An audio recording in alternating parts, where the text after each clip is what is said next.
Rome was not built by brute force alone. Behind the marching legions, the glittering armor, and the thunder of war drums, there existed a silent system that rarely appears in history books. An invisible network that watched, listened, deceived, and struck long before swords were drawn. An intelligence machine so advanced for its time that modern spy agencies still mirror its foundations today. If you think espionage is a modern invention, if you believe intelligence warfare began with the Cold War, then this story will change everything you think you know. Because 2,000 years ago, Rome had already mastered the art of intelligence dominance. And by the end of this video, you'll understand why Rome didn't just conquer nations, it controlled them from the shadows. But before we uncover the spies, the informants, and the hidden eyes of the empire, you need to understand one crucial truth: Rome never fought blind. And if you want to see how the world's first true intelligence state was born, stay with me, because this story only gets darker. From the very beginning, Rome understood something its enemies did not. Military strength meant nothing without information. Knowing where the enemy slept, how they thought, who they trusted, and when they were weakest was more powerful than any legion. While rival civilizations relied on bravery and numbers, Rome relied on preparation, deception, and knowledge gathered long before battle. Intelligence was not a side tool for Rome. It was a core weapon. And unlike modern intelligence agencies with offices, files, and official seals, Rome's intelligence system was organic, flexible, and deeply embedded into everyday life. It did not announce itself. It blended in, and that made it lethal. As Rome expanded from a city-state into a republic and then an empire, its need for intelligence grew exponentially. Controlling vast territories meant controlling information. Rebellions could spark overnight. Provincial governors could turn against the state. Generals could grow ambitious. Foreign kings could pretend loyalty while plotting revolt. Rome needed eyes everywhere. And so, it built layers of intelligence that operated both inside and outside its borders. This was not just about spying on enemies. It was about monitoring allies, soldiers, politicians, merchants, and even its own citizens. Rome understood that the greatest threats often came from within. One of the earliest foundations of Roman intelligence began on the battlefield itself. Roman commanders relied heavily on reconnaissance long before battles took place. Scouts were sent days or weeks ahead to observe enemy movement, terrain advantages, water sources, supply lines, and morale. These scouts were not random soldiers. They were carefully selected men trained to observe without being seen. They memorized landscapes, tracked footprints, studied camp layouts, and returned with detailed verbal reports. Intelligence was not written down casually. It was protected, transmitted carefully, and often shared only with top command. To the Roman general, information was sacred. But Rome didn't stop with simple scouting. As its enemies evolved, so did its intelligence. Intelligence gathering expanded beyond the battlefield and into foreign societies. Roman agents blended into markets, ports, taverns, religious centers, and trade routes. Merchants became informants. Travelers became messengers. Diplomats became spies. Rome understood that information flowed naturally through commerce and conversation, and it exploited the reality mercilessly. Every interaction was a potential source of intelligence. Every rumor was evaluated. Every whisper was noted. Perhaps the most remarkable aspect of Roman intelligence was its ability to institutionalize secrecy. While Rome did not have a single centralized intelligence agency like a modern state, it created specialized roles that functioned collectively as an intelligence system.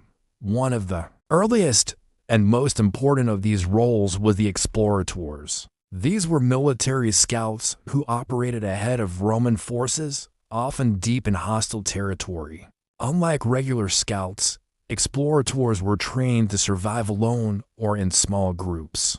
Gathering strategic intelligence under extreme risk, they assessed enemy numbers, command structures, fortifications, and intent. If captured, death was almost guaranteed. Their existence was never glorified.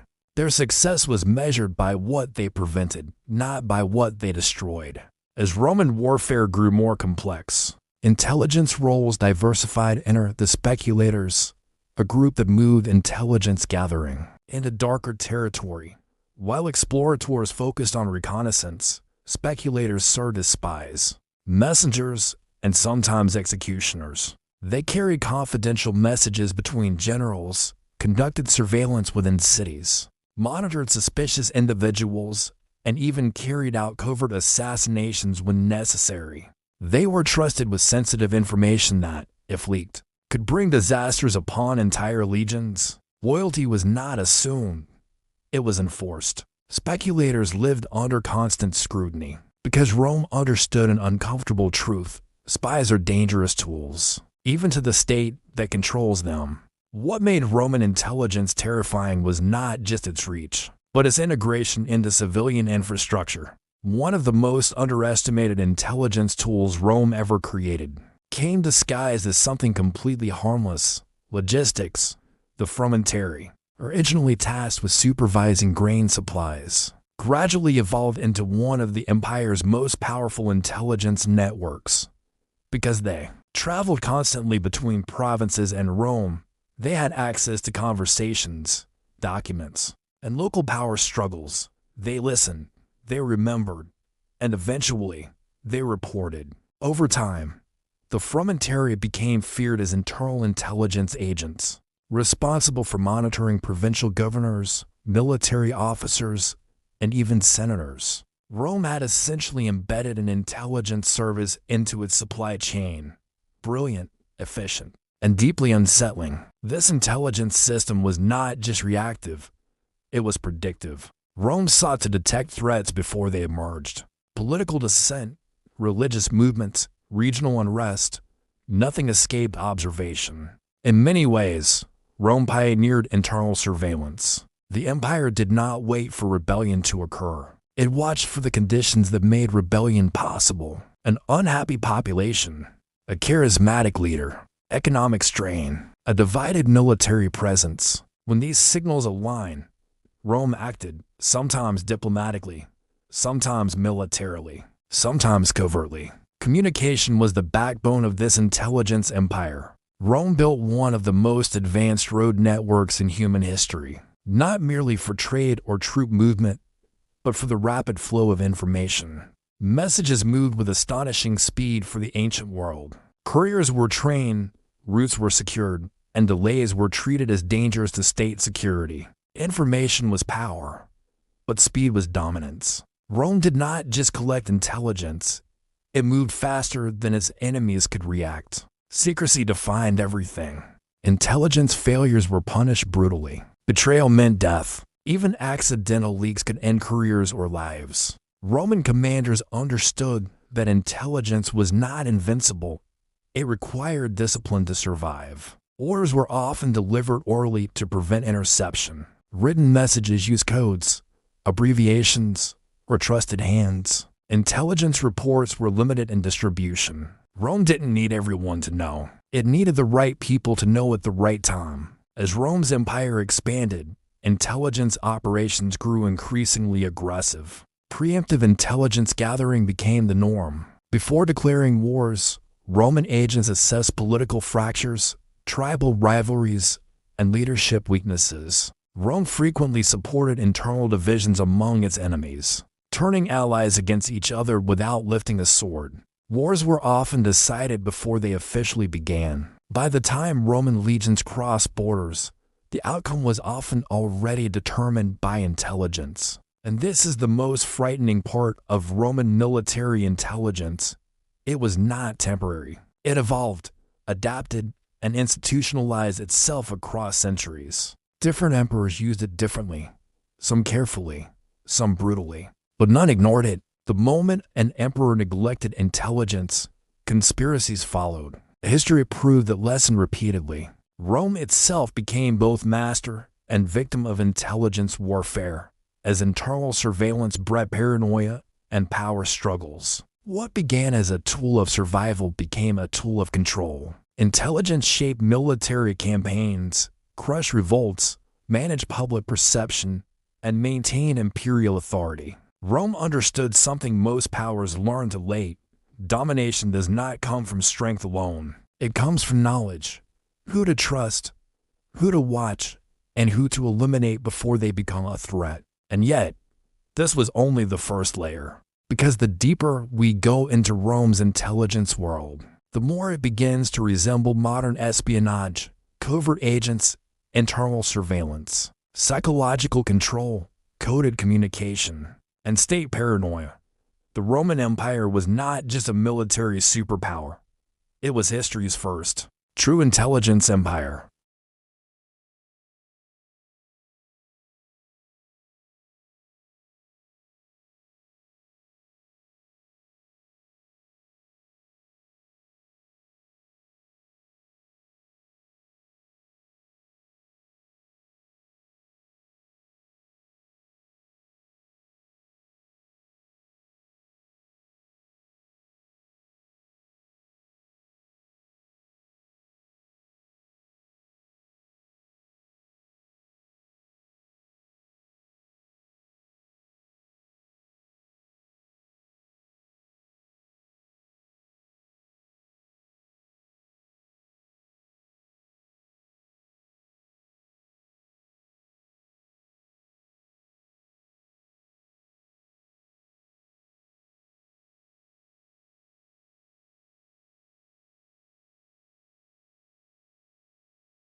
Roman intelligence also relied heavily on interrogation.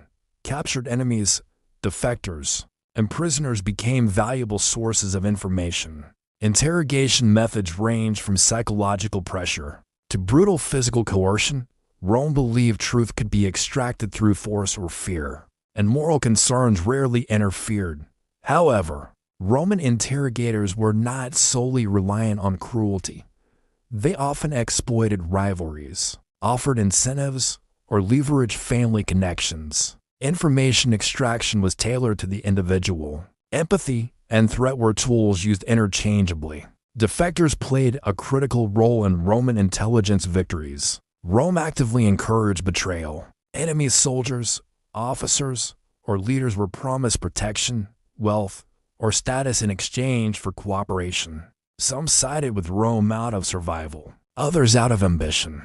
Rome did not judge motives, it exploited them. Defectors provided insight into enemy strategy, morale, logistics, and leadership weaknesses. These individuals were both valuable assets and persistent risks. Rome trusted them conditionally, always prepared to eliminate them if loyalty wavered. Perhaps the most underestimated element of Roman intelligence was its adaptability. Rome constantly updated its methods based on enemy behavior. Spying on tribal groups required different tactics than spying on organized states. Intelligence strategies used against Parthians differed from those used against Celtic tribes or internal rivals.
As Rome's intelligence system matured, it began to fracture into layers. What had once been a loosely coordinated network of scouts, informants, and political watchers evolved into a shadow hierarchy, one that operated parallel to the official military and civil administration. This transformation did not happen overnight.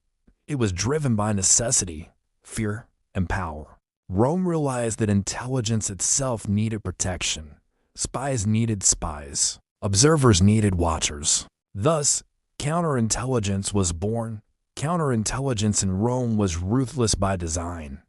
The empire assumed that every system could be infiltrated, including its own. Intelligence officers were constantly audited, tested, and sometimes eliminated. False information was deliberately planted within Roman channels to see who leaked it and where it surfaced. Loyalty was measured not by words but by outcomes. If a plan failed due to exposure, someone paid the price. Often quietly, often permanently. Elite intelligence units emerged as Rome's invisible sword. Among the most feared were the speculators and frumentari. Officially, they served logistical or reconnaissance purposes. In reality, they were Rome's internal security apparatus. They carried out surveillance, arrests, assassinations, and message interception. The frumentari, originally supply officers, became empire-wide intelligence operatives precisely because no one suspected them. Their cover roles granted them access to regions, officials, and military camps without raising alarms. These agents traveled constantly. They observed governors, generals, and senators.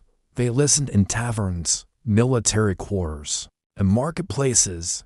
They memorized routines, alliances, and ambitions. Reports were sent directly to imperial authorities. Bypassing traditional chains of command, this direct line made intelligence terrifyingly efficient, but also deeply dangerous. One report could end a career, two could end a life. As the intelligence state expanded, emperors grew increasingly dependent on it. Some rulers thrived because of it, others were destroyed by it. Emperors like Augustus used intelligence selectively, understanding its value without surrendering to paranoia.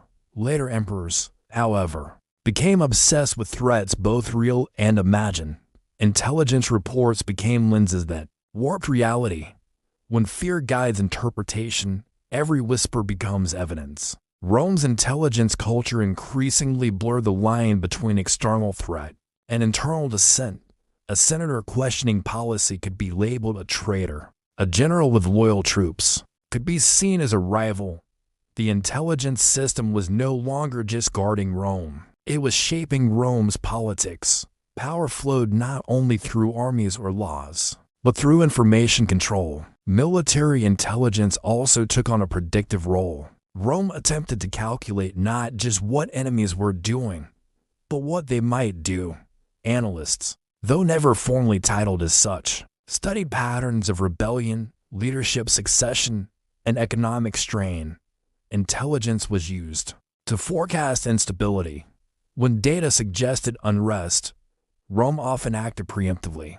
This meant forced relocations, leadership replacements, or military exercises that doubled as intimidation. Roman intelligence also developed a deep understanding of cultural leverage. Empires were not defeated solely by force. They were dismantled from within. Rome exploited tribal rivalries, religious divisions, and economic dependencies. Intelligence agents identified fractures within societies and pushed pressure points. A rival leader could be discredited through rumor. A priesthood could be divided. A trade route could be accidentally disrupted to weaken loyalty.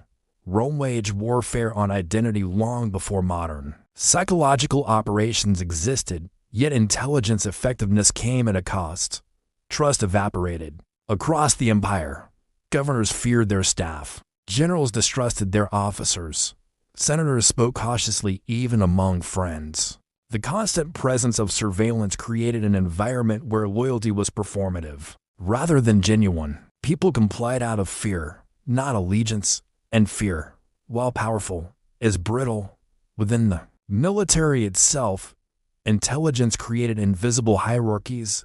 Informants existed among the ranks. Soldiers never knew whether the man beside them was a comrade or a state observer. Discipline improved, but morale suffered. The army became efficient but emotionally hollow. Rome's greatest weapon, the loyalty of its legions, was slowly undermined by suspicion. Rome's counter-espionage measures against foreign intelligence became increasingly aggressive. Suspected enemy agents were not only captured but publicly punished to send a message. Executions were staged, bodies displayed, information warfare extended into intimidation. Rome wanted enemies to believe infiltration was impossible, even when it wasn't. Fear became a deterrent. Despite this, Rome was never immune to penetration.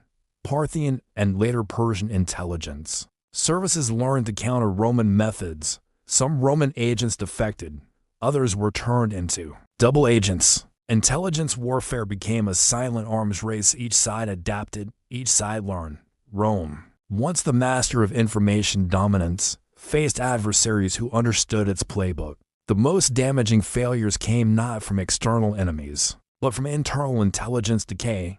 As corruption spread, agents began selling information, manipulating reports, or eliminating rivals under the guise of state security. Intelligence became politicized. Truth was no longer sacred, utility was. What mattered was not accuracy, but usefulness to those in power. This marked the turning point. Intelligence systems that abandoned truth eventually sabotaged themselves. False positives led to unjust executions. False negatives allowed real threats to grow unnoticed. The signal was drowned by noise. Rome's intelligence state began collapsing under its own weight. By the later empire, intelligence was everywhere and nowhere at once. Surveillance existed, but clarity did not. Reports flowed endlessly, but decision-making slowed. Too much information created paralysis.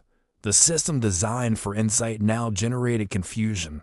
When everything is classified as a threat, nothing is prioritized. Rome had built the most advanced intelligence machinery of the ancient world, but it never solved the final paradox of intelligence. Power requires restraint. Without restraint, intelligence turns inward and feeds on its own foundation. And as pressure mounted from external invasions, economic decline, and political fragmentation, Rome's intelligence apparatus faced its greatest test. Could it still protect the empire when the empire itself was unraveling? Because the final phase of Roman intelligence history is not one of dominance, but of desperation. And that is where this story ultimately reaches its breaking point. By the time Rome entered its final centuries, its intelligence system no longer resembled the confident, adaptive machine that once gave the empire its edge. What began as a tool for survival had grown into a burden of its own making. Intelligence had become omnipresent yet ineffective, feared yet distrusted, powerful yet directionless. Rome did not fall because it lacked information. It fell because it no longer understood how to use it. The empire had trained itself to watch constantly, but not wisely. It gathered reports from every frontier, every province, every street corner, yet struggled to separate truth from noise. Intelligence officers flooded the system with warnings, barbarian movements, internal conspiracies, economic collapse. Disloyal generals. Everything was a threat, and when everything is a threat, nothing receives decisive action. This was the final irony of Roman military intelligence. The very machinery that once protected the empire now paralyzed it. Emperors hesitated. Generals second-guessed one another. Command decisions were delayed by endless verification. Rome's enemies, slower and less sophisticated, learned something Rome had forgotten. Acting imperfectly is often more powerful than waiting for perfect information. Foreign adversaries capitalized on this hesitation. Barbarian confederations adapted their movements to avoid detection. They used deception, feints, and misinformation. Tactics Rome itself had once mastered. Some even spread false intelligence intentionally. Knowing Roman analysts would spend weeks debating its validity, intelligence warfare had flipped. Rome was no longer the architect of confusion. It was trapped inside it, internally. Loyalty fractured completely. Intelligence became a political weapon. Reports were written not to reflect reality, but to remove rivals. Governors sabotaged one another through planted accusations. Military commanders withheld information to protect themselves from suspicion. Truth became dangerous. Silence became survival. The Roman army, once tightly linked to intelligence superiority, began operating blind. Scouts were fewer. Local informant networks collapsed as trust evaporated. Provinces stopped cooperating with central authority. Intelligence lost its human core. Without human relationships, intelligence becomes abstract, and abstraction cannot stop an invading force.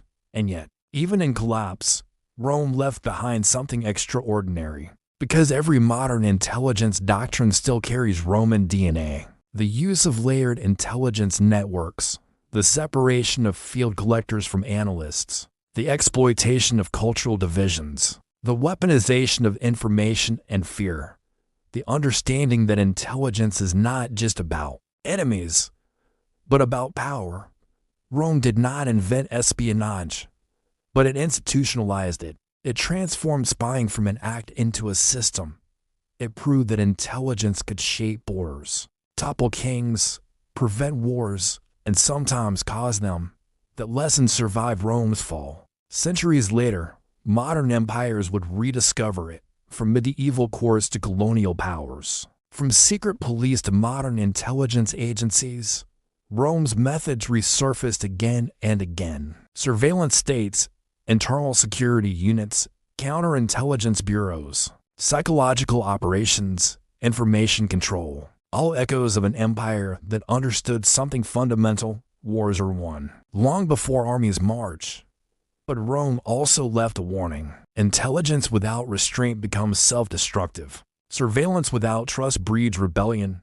Power without accountability rots from within. Rome's intelligence system did not collapse because it was weak.